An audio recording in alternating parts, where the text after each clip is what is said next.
Shamsa di demi saddeet barakuma lama fi di demi jana geni kenya hordoftoota Shabboo Miidiyaa oduulee guyyaa har'aa qindeeffannee isinitti hima oduu waliin an Jamaal Xaahirii jalqabatti oduulee ijoo. Baqattoonni sababa waraanaan magaalaa Duukaam qubsiifaman manni jireenyaa humnoota nageenyaan irraa fudhatamaa jiraachuu Shabboo Miidiyaatti himan. Ayyaanni Iid al-Adhaa bara 1447 guyyaa kalee guutuu addunyaatti bifa ho'aateen kabajamee oole. Filannoon biyyoolessa Itoophiyaa marsaa torbaffaan guyyoota muraasa booda adeemsifamuuf yaamichi godhame. Nageellee Boranaatti buufanni xiyyaaraa Gadaa jedhamu eebbifamee hojiif banaa ta'uun dhagahame. Humni waraanaa USA magaalaa buufata doonii Iraan taatee Baandar Abbaas irratti haleellaa gaggeessuu beeksise. Pirezidaantiin Ameerikaa Doonaald Tiraamp biyyoonni hundi atattamaan olii galtee Abrahaam akka mallatteessan yaamicha dhiyeesse. Kunniin hangafoota oduuti amma gara bal'inaatti sin dabarsa. Baqattoonni sababa waraanaan magaalota Duukaam qubsiifaman manni jireenyaa humnoota nageenyaan irraa fudhatamaa jiraachuu Shabboo Miidiyaatti himan. Buqqaatonni Oromoo Oromiyaa naannawa Canaaqsan Hammarreessaa Jaarsoo fi kan kana fakkaatan irraa sababa waraanaan buqqaan bulchiinsa magaalaa Duukaam qubsiifaman manneen jireenya isaaniitiif ijaarame caasaa mootummaatiin irraa fudhatamaa akka jiruu fi maatii hedduu dirqamaan mana keessaa baasaa akka jiran himatu. Viidiyoon buqqaatota kana irraan qaqqabee akka agarsiisutti humnoonni mootummaa milishaa gandaa waliin ta'uun mana irra naanna'uun manneen qorqoorroo yeroo waraanaatti buqqaatotaaf qoodame keessaa humnaan buqqaatota baasaa akka jiran agarsiisa. Akka buqqaatonni viidiyoowwaniin yaada isaanii qoodan jiranitti hawaasni hedduun sababa haala jireenyaatiif jecha hojii humnaa fi waan ilmaan isaa ittiin jiraachisuu barbaachaaf yeroo mana isaa cufateetiin deemutti mana cufaa hundarra naanna'uun cabsaatii akka seenaa jiran dubbatu jiraattonni kun qaamonni adda dureen dhimma kana raawwataa jiran milishaa gandaa fi itti gaafatamaa manneenii ta'uu kan eeran buqqaatonni kunneen manneen hedduun humnoota milishaatiin akka cabanis viidiyoon agarsiisan qoodamaatii jira. Addatti miidhaa kana milishaawwan maqaan isaanii Raamzii fi Abrahaam jedhamu ajajaa bulchiinsa magaalattiitiin raawwachaa kan jiran ta'uu kan himan jiraattonni kunneen hawaasni baha Oromiyaa godinoota garagaraa irraa dhufe kunneen haala ulfaataa keessummeessaa jiraachuu himan.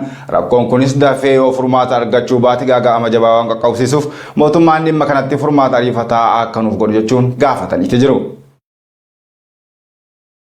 Ayyaanni Iid al-Adhaa bara 1447 guyyaa kalee guutuu addunyaatti bifa ho'aateen kabajamee oole. Ayyaanni Iid al-Adhaa bara 1447 guyyaa kalee guutuu addunyaatti haala ho'aa fi gammachuu guddaadhaan kabajamee ooleeti jira. Ayyaanni kun sababa abbaa ragaa Nabiyyuu Ibraahimii fi ilma isaanii Nabiyyuu Ismaa'il nageenya isaanii irratti haa jiraatuu fi ajaja isaan Rabbiif qaban yaadachuuf waggaa waggaan kan kabajamuudha jedhan hayyoonni amantaa Muslimaa yaada isaanii qoodan. Ayyaanni Iid al-Adhaa kun guutuu addunyaatti bifa ho'aateen kabajamee kan oole guyyaa kalee ganamarraa kaasee salaatonni Iidaa fi sagantaan ayyaanichaa adda addaa gaggeeffameeti jira. Maatiin dhiiraa fi dubartii fi daa'imman dabalatee musliimoonni miliyoonaan lakkaa'aman gara dirree salaataatti dhangala'uun ayyaanicha kabajaatti oolan. Addunyaa irratti masjidoonni akka Al-Haram Makkaa fi masjidni Al-Nabaawi Madiinaa tajaajiloota miliyoonaan lakkaa'amaniin guutamanii salaatni Iidaa haala kanaan dura argamee hin beekneen qulqulluu fi sagalee tokkoon akka dhiyaates gabaasni bal'aa Suudii Arabiyaa ifoomseeti jira. Akkasuma biyya keenya Itoophiyaattis magaalota Finfinnee istaadiyoomii magaalaa Finfinnee irraa kaasee hanga fageenya deemutti bifa ho'aan geggeeffamaatii oole. Akkasuma magaalota gurguddoo naannoo Oromiyaa kanneen akka Adaamaa, Jimmaa, Roobee Baalee, Shaashamannee, Hararii fi kanneen kana fakkaatan keessatti musliimoonni kumaatamaan lakkaa'aman salaata Iidaa tokkummaa salaataniiti jiru. Qutbaa gorsa salaataa boodas biyyaa fi uummataaf du'aayin nagaa fi tokkummaa godhameeti jira. Ayyaana kana keessatti sirna qalmaa yookiin udiyaa fi gargaarsi harqalleeyyii bal'inaan geggeeffame yoo ta'u ayyaanichis ayyaana qofa osoo hin taane aadaa wal gargaarsaa fi walta'iinsaatiin akka beekamu abbootiin amantii yaadachiisaniiti jiru. Udiyaa yookiin qalmi namoonni dandeettii qaban hundi horii irraa eegalee re'ee, hoolaa yookiin hanga gaalaatti qaluun foon sana maatii firoottan hundaaf qooduun ayyaanichi nama hundaafuu gammachuu akka ta'u kan itti geggeessanii oolanidha. Akkuma seerri amantii musliimaa jedhutti foon qalame keessaa harki 3 yookiin 1/3 hiyyeeyyii fi namoota harka qalleeyyii ta'aniif kennama. Kunis namni hundi guyyaa ayyaana kana akka gammachuu fi yeessootaas miirri gaddaa akka ittiin dhagahamne gochuufi jedhame. Bara kanas hujjaajonni miliyoonaan lakkaa'aman sirna Arafaa dhaabbachuu, xuyyuura dachaasuu yookiin dhagaa darbannaa fi xuwaafa xumuruun gara ayyaana kanaatti akka ce'an Makkaa riippoortii bal'inaan ibseeti jira. Makkatti gammachuun hajjii xumuraniin gara maatiitti deebi'uuf qophaa'u kun addunyaa guututti miira addaa kan uume hujjaajonni yaada isaanii qoodaati jiru. Ayyaana kana keessatti maatiin hiriyoonni ollaa fi namootni dhiyeenyaa waloo qaban guyyaa 2 hanga 3 mana walii irra naanna'uun ergaa baga isiniin geessee fi gammachuu waliif qooduuti jiru. Biyya keenyattis sagantaan nyaataa kan akka koochee, caccabsaa fi foon gubamaa adda addaa qophaa'ee ni sooratama. ayyaana kana irratti guutuu addunyaatti dursitoonni amantaa muslimaa hawaasaaniitiif ergaa qoodaniin addunyaan jeequmsa waraanaan rakkatu kana keessatti musliimoonni nagaa fi obbolummaa akka labsan yaamicha dhiyeessaniiti jiru. Akkasuma seenaa nama Ibraahim irraa barumsa obsaa fi rabbii bitamuu jireenya qabatamaa isaanii keessa akka galchan yaamicha taasisan. Sadaqaan yookiin arjummaan hiyyeeyyii fi warra dhaban gargaaruun ayyaana boodasaa akka itti fufuu dhaamaniiti jiru. Walumaa galatti ayyaanni Iid al-Adhaa bara 1447 kaleessa kabajame musliimoota addunyaa maraa biratti aadaa wal gargaarsaa fi tokkummaa cimaa itti agarsiisuun kan ta'e haala midhagaa fi nagaa qabuun xumurameeti jira. Filannoo biyyaalessa Itoophiyaa marsaa torbaffaa guyyoota muraasa booda adeemsifamuuf yaamichi godhame. Filannoo marsaa torbaffaa gaggeeffamuuf jiru kanaanis paartileen siyaasaa filannoo kanarratti hirmaatanii turan yeroon duula filannoo itti gaggeessan gara xumuramuutti deemaa jira jedhame. Ministeerri muummee Itoophiyaa Dr. Abiy Ahmed lammiileen sagalee kennuuf galmaa'an guyyaa filannoo baanii akka sagalee isaanii kennan gaafataniiti jiru. Faallaa kanaa filannoo kanarratti hirmaannaa ho'aa kan taasisaa hin jirre Koongireesiin Federaalawaa Oromoo filannoon kun filannoo taphaati jedhe.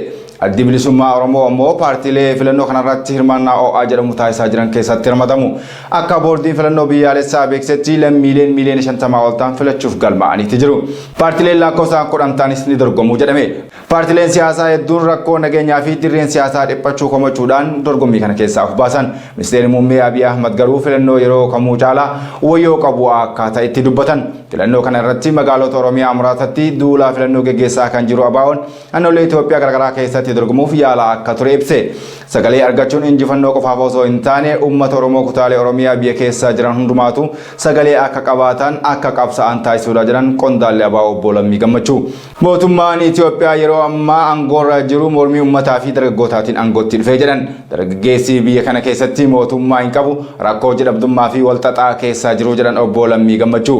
Hiyyummaa salphachiisaa keessa jirra. Kana qofa osoo hin taane hiyyummaan kun immoo baay'ee hamilee dargaggoota keenyaa cabsee akkasuma immoo dukkaneessee jedhan. Sababa kanaaf dargaggeessa dinagdeen utubuu qofa osoo hin taane yaaddoo hawaasummaa waliigalaa keessaa akka ba'uuf akka dhaaba isaaniitti cimee kan hojjetu ta'uu beeksise qondaalli kun. Filannoo bara darbee marsaa jaffaa irratti ABO fi KFO'n dhiibamne jechuun filannoo irratti osoo hirmaatiin hafan. Filannoo marsaa torbaffaa kanaatiin KFO'n akka hin haqamne qofaaf hirmaachaa akka jiru beeksise. Dura ta'an dhaabbatichaa Profeesar Mararaa Guddinaa filannoon kun filannoo taphaate jechuun ibsan. Ofiis somnee saba keenya somnee nagaa fi tasgabbii filannaa Finfinneetti sirna dimokiraasii Finfinneetti hirmaachuun hiika hin qabus jedhan.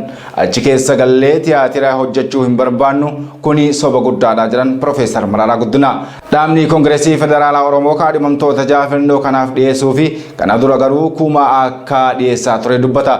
Filannoon kun filannoo taphaa ta'uu isaa ibsuun Profeesar Mararaan Guddinaan mootummaanis beeka mormitoonnis beekuu jedhan. Faallaa kana muummichi ministeeraa Dr. Abiy Ahmed guyyaa kalee ergaa baga ayyaana Arafaa geessan jedhaniin dhaaman keessatti uummanni bahee akka filatuu fi filannoon kun dimokiraataa ta'uu ibsuun hirmaannaa uummataa malee dimokiraasiin hin milkaa'u filannoo malees hirmaannaan uummataa guutuu hin ta'u jechuun lammiilee bahanii akka isaan filatan yaamicha taasisan.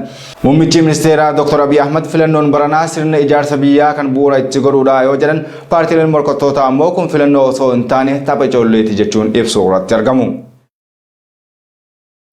Nageellee Booranaatti buufanni xiyyaara gadaa jedhamu eebbifamee hojiif banaa ta'uun dhagame. Daandiin qilleensaa Itoophiyaa biyya keessatti bakka balaliisaa 24ffaa kan ta'e buufata xiyyaara gadaa Nageellee Booranaa ifatti eebbisise. Daandiin xiyyaarichaa kunis torbaanitti si'a 3 gara Nageelleetti balali'aa akka taasisu beekameeti jira. Buufanni xiyyaaraa kun bakka qondaalonni mootummaa naannoo federaalaa jiranitti muummicha ministeera Abiy Ahmediitiin eebbifame. Ergaa kanaanis buufanni xiyyaaraa idil addunyaa biyya keessaa fi biyya alaatti imalsiisuu kan danda'u kan akka Boolee, Maqalee fi Bahar Dar jiraachuu eeran. Kan biyya keessaa sadarkaa lammaffaatti akka ilaalamu kan ibsan Dr. Abiy Ahmed buufataaleen akka Jimmaa, Naqamtee, Dirre Dhawaa buufataalee biyya keessaa fi sadarkaa lammaffaadha jechuudhaan eeran. Balaliiwwan biyya keessaa xiyyaara qubachiisan kan akka Nageellee ammoo 30 hagaan himan. Kaaba Itoophiyaa keessaa dirree xiyyaaraa 10 gara bahaatti yoo deemnu dirree xiyyaaraa 5 qabnaa jedhan. Gara lixaatti Naqamtee, Dambidolloo, Jimmaa, Gaambellaa, Asoosaa, Mattuu fi Miizaan yoo ta'an kan magaalaa Mattuus ji'a tokko booda akka eebbifamu muummichi ministeera Abiy Ahmed dubbataniitti jiru. Afrikaaf boonsaa kan ta'ee fi waggaa 80ffaa isaa kan qabate daandiin qilleensa Itoophiyaa dhugumaan the new spirit of Africa jedhan. Muummichi ministeera Abiy haasaa kanaan uummata kabajamaa fi hangafa ta'e kanaaf dirreen xayyaaraa dhugumatti barbaachisaa jedhan. Muummichi ministeeraa Abiy kana dura sababa hanqina bu'uuraalee misoomaa uummanni Booranaa Baalee Gujii fi Tuulamni akka faca'ee jiraatu taasisee jira. Uummanni naannichaa sirna gadaa aadaa fi afaan isaa tursiisuuf waggaa dhibbaan lakkaa'aman keessatti rakkina hedduu darbeetii jira. Garuu bu'uuraalee misoomaa isa madaalan hin arganne Booranni bishaan dheebochaa bu'uuraalee misoomaa rakkachaa waggaa dheeraa jiraachaati ture. Rakkooleen hawaasa Booranaa tokko bu'uuraalee misoomaa fi kan lammataa immoo rakkoo bishaaniiti jiran. Itti dabaluunis dhimma tokkummaa hawaasa Gujii fi Booranaa irratti ergaa dabarsan. Tokkummaa uummata keenyaa eeguuf maqaawwan bakka adda addaatti qoqqoodaaf waaman dhaabsisuu akka qaban hawaasaaf yaamicha taasisan.